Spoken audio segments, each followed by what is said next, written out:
Here we go with the answers for questions number 7. So first of all, first question, work out an estimate for this thing. Now, be very careful when you see the word estimate. They do not want you to work it out exactly. In fact, this is a fairly big sign. This is on a non-calculator paper. What you're supposed to do is you're supposed to take each number and round it to one significant figure. So the first number would be rounded to 7. This number here would round to 20. And the number on the bottom would round to 0.5. And that's one of your 3 marks for correct rounding. Now, 7 times 20, well, 2 7s are 14, put a 0 on the end, divide by 0.5. That's your second mark. Now, dividing by 0.5 is a bit of a special thing. It turns up fairly often in these sorts of papers, and it's the same as timesing by 2. If you just think about it for a mo, if I divide 1 by 0.5, I get 2, because 2 0.5s make 1. So you can see I've kind of doubled the 1. So 140 divided by 0.5 is 280, because we double the top. Question 2, all about Amy. So, one of these questions, lots of words, a lot of information. I'm just going to deal with it bit by bit. First of all, she buys 50 computers and she pays 160 quid for each computer. So the first thing is very straightforward. It's 50 lots of 160. And that is going to be 8,000. So now that's our first bit. So that's what she pays. Now she's going to sell some of the computers, and she wants to get at least 35% more than she paid for all the computers. She's going to sell each computer for £400. So first of all, I'm thinking about this: 35% more than she paid for all the computers. So I can work that out, because I know what she paid for all the computers. She paid £8,000. So 35% of £8,000. So 10% is 800. 30% is 3 of those.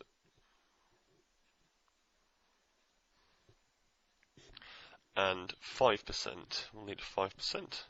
5%, remember, is half of 10%, so it's 400. And remember, just to double check what you've done, make sure you've got it right. So that means 35% is equal to a 30% and a 5%, so that's 2,800. So she needs to sell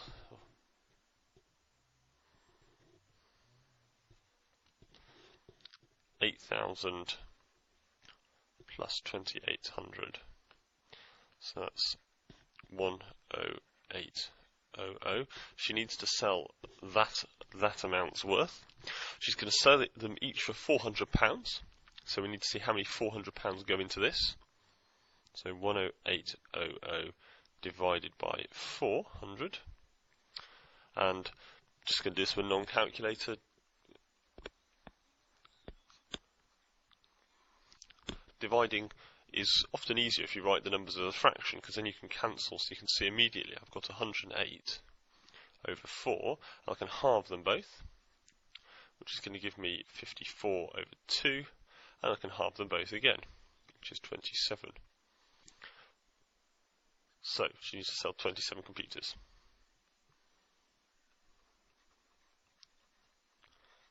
To sell at least 27 computers.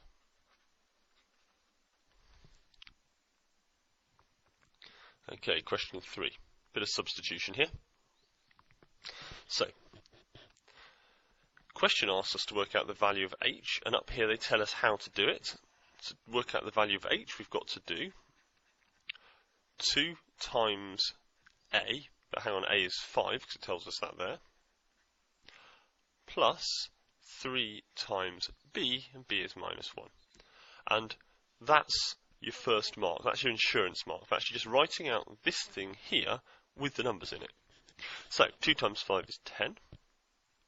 3 times minus 1 is minus 3, and 10 add minus 3 is 7. That's our second mark. Okay, part B. This time it's P, and they've told us how to do it here. So P is equal to 3 times H, which is minus 4, squared. Minus 4 squared is 16, and 3 times 16 is 48, which is our answer. Okay, some students went to the cinema. Each student watched film A, B or C. 3/8 of the students watched film A. 40% of the students watched film B. What fraction watched film C? So, this is one of these questions where we need to represent each of these things as the same type of thing. So we've got a percentage here and a fraction here. So the question's after fraction, so I'm going to turn the 40% into a fraction. So the 40% is 40 out of 100, which is 4 out of 10, or 2/5. Now, there's 3/8 here and 2/5 here, and they're rather hard to combine, but I'm going to do it anyway. We're going to do 3/8, and then we're going to add the 2/5, and we can do that using any of the methods you know for adding fractions. For example, you might use this method. 3 times 5 is 15. 5 times 8 is 40. And 8 times 2 is 16. And it's an addition. And 15 and 16 add up to 31 out of 40. Now, what fraction of students watched film C? Well, if 31/40ths of the students watched films A and B, then film C is the bit that makes it up to the whole, so it's 9 out of 40. So 9/40ths. Question 5. About a prism. So the diagram shows the cross-section of a solid prism. Now remember, a prism is a 3D shape that's kind of a sort of like a sausage, a long stretched out thing, like you get if you push Play-Doh through a hole. So that's what they're actually talking about, and they've just given us this bit here, the end of it, and we're told that it's 2 meters long. So work out the mass of the prism. One of the things you expected to be able to do with prisms is find their volume, and that's what we're going to need to do first here. So the volume of a prism is equal to the area of the cross-section, that's this bit here, times the length. And this is written in the front of your exam book. So the area of the cross-section, we need the area of this thing. So this is not a normal shape, this isn't a rectangle, it's not a triangle, it's a mixture of 2 rectangles. So I'm going to chop it down here and work out the area of each rectangle and add them up. Now, this is 2 and this is 7, so this one here is 2 times 7, which is 14, and it's square centimetres. This one, on the other hand, is a bit more difficult because this isn't 7 long. This whole length is 7 long, so I need to know how long the actual rectangle is. So if this is 7, this bit's 2, then this bit here must be 5 centimetres, because 5 add 2 makes a 7. And 5 times 2 gives us 10. So the area of our cross-section is the 14 and the 10, which makes 24. So it's 24 square centimetres times the length. Now you've got to be very careful here because I'm working in centimetres, so I'm going to turn the 2 metres into 200. So we've got 24 times 200, so 24 times 2 is 48, and then we stick noughts on. And it's volume, so there it's our volume. Now, we're asked for the mass, and we're going to get that using the density and the volume. So, density is mass divided by volume, and we want to work out the density, sorry, the mass, pardon me. So we cover up the mass part of this, and mass is equal to density times volume. So the density is 8, and the volume is 4800, and 8 times 4,800 is that, and that's grams.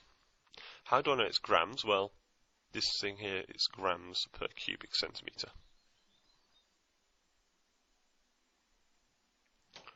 Okay, B grade questions. So we've got an exterior angles of a regular polygon here. So whenever you've got a shape, no matter how many sides it's got, it has exterior angles. And these exterior angles always add up to 360. Now, this is a regular polygon, which means that all of the angles are exactly the same, and they're all 30. So if we do 360 and we divide it by 30, then we'll find out how many angles there are. And by implication, we will find out how many sides there are. There's 12 sides. Okay. Bit of indices here. 27. Now, this I believe is actually to the minus 2/3, but we'll also do 27 to the 2/3 in case any of you misread it. So, first of all, they're testing, do you know what the minus means? And the minus is very simple. The minus means 1 over. And it's 27 to the 2/3. So you can see I've translated the minus into the 1 over bit. Obviously, if you did this, you'd probably completely ignored that. Now, the next thing is, can you split and understand this up? So we've got two things here. We've got 27 to the 3rd, and it's squared. So I've split the 2/3 into a squared and a 1/3. Here, that's exactly what we do. We have 27 to the 3rd squared. Now, they're testing to see, do you know what a fractional index means? Now, a 1/3, so 27 to the 3rd, means the cube root of 27. And the cube root of 27 is 3. Because 3 times 3 is 9, times 3 is 27. So this is 1 over 3 squared. Or if you did it this way, you just had 3 squared. And 1 over 3 squared is 1 over 9. So the answer is a 9th. If you did it this way, you'd have got 9. You're expected to do these without calculator. If you'd like some more practice, then come and see me. Part B. So we're given this thing, and we're asked to find A and B. Now, one of the things that you are going to be, well, fairly likely to be asked to do, is to take a surd, an expression with surds, and make sure that the denominator of it is rationalised. So the bottom number here is currently an irrational number. So if you notice that that's it over here, there's no denominator at all, and in fact we know that both the numbers are integers. So effectively this problem is all about getting rid of this root 2. And getting rid of irrational numbers on the bottom is very straightforward. So we start with this. And the first step is to multiply it by 1. And root 2 over root 2 is 1, because a number divided by itself is 1. Now I'm going to put the top in brackets to avoid confusion. And then we're going to do this multiplying fractions, tops and bottoms. So let's do the bottoms first. Root 2 times root 2 is root 2 squared, which is 2. The top, root 2 times 8 is 8 root 2 minus root 2 times root 18. That's our first bit. So now we're going to simplify the top. So we've got root 2 root 18. I'm just going to have a look at that. Root 2 times root 18. So that's the same as the square root of 2 times 18, which is root 36, which is 6. And you'll often find these things turn out quite nicely. So we've got 8 root 2 minus 6. Now, I'm going to split the fraction up here. 8 root 2 over 2 minus 6 over 2, and this is just the reverse of adding fractions really, and you can see that 8 root 2 over 2 is going to be 4 root 2. 8 of the things divided by 2 is 4 of the things, and then 6 over 2 is 3. So you can see very clearly here that the number on its own, the a, is minus 3, and the b, the number in front of the square root of 2, is 4, so b is 4. Okay. Line L is drawn on the grid, work out the gradient of line L. Okay, so to work out gradient, I just need to know what happens to the line when I move along 1. So I can see here what happens when I move along 4. So let's just write that on in a different colour. So this gap here is a gap of 4, and this is a gap of 2. Now, I've chosen these 2 points because they're on fairly obvious coordinate points, but you could choose other points. So let's have a think about that. When you go along 4, you go down 2, which means if you go along 2, you go down 1. And if you go along, that should be along, sorry. And if you go along 1, you go down a half. So the gradient is going to be a half. That's one way of doing it. The other way, which you may have been taught, is that gradient is the change in y divided by the change in x, or as I like to think of it, the change in y is the rise or fall, because it's a y-axis, and the change in x is running along, so I call it a run. So the change in y is 2, and the change in x is 4, and that cancels down to a half.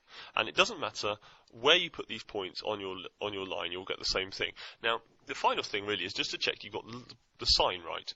Now, this line is going downhill from left to right, which means it has a negative gradient. So I better make sure it's negative. So it's negative half. Now, another line M is parallel to line L. That means the same gradient. And it passes through a point. Find an equation. So it's a straight line, so y is equal to mx plus c. I already know the gradient, it's minus a half. And to get the crossing point, I'm just going to substitute in these 2 values here. The x value is 6 and the y value is 2. So 2 is equal to minus a half of 6 plus c. So 2 is equal to minus 3 plus c. That implies that c is equal to 5. So y equals minus a half x plus 5. And that is the last one.